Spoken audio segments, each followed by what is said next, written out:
Hello दोस्तों, स्वागत है आपका अपने यूट्यूब चैनल एमएससी बाय कृपाल सर में।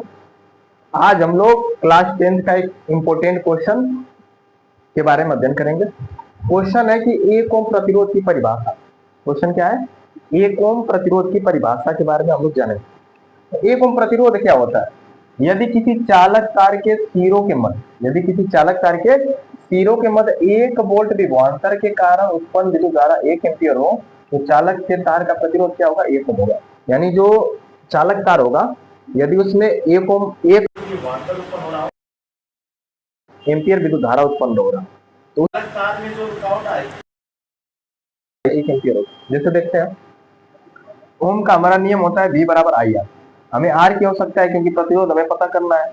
तो V इसके नीचे चलाएगा, V इसके नीचे चलाएगा, I नीचे चलाएगा। ठीक है, तो विभवांतर हमारा कितना? 1 वोल्ट, और धारा कितनी है? 1 एम्पियर।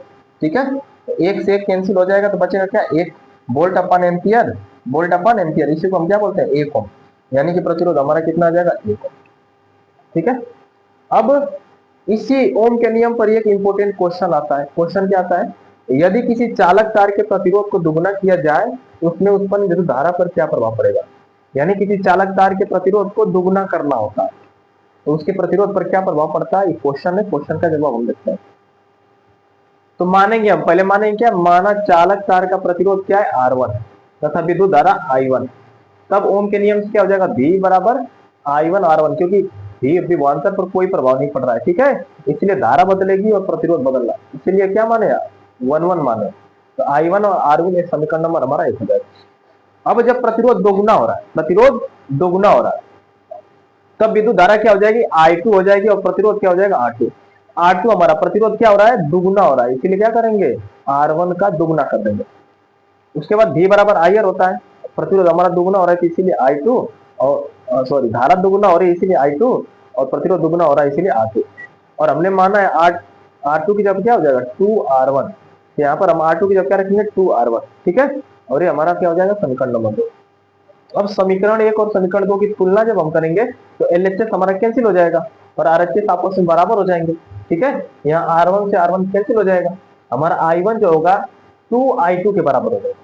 लेकिन हमें विद्युत धारा के बारे में पता करना था, विद्युत धारा। ठीक है, I2 इधर भेजेंगे तो क्या हो जाएगा? I1/2।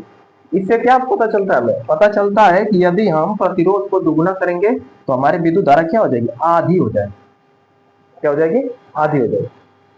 इसी प्रकार यदि हम प्रतिरोध को क्या करेंगे? 4 गुना करेंगे तो हमारा विद्युत धारा क्या हो जाएगी? 1/4 हो जाएगी। ठीक है, यदि हम धारा को दुगुना करेंगे तो क्या होगा? यदि हम धारा को दुगुना करेंगे तो प्रतिरोध हमारा आधा हो जाएगा। ठीक है, एक दूसरे के विपरीत होंगे, एक को बढ़ाएंगे तो दूसरा घटेगा, एक को घटाएंगे तो दूसरा घटेगा।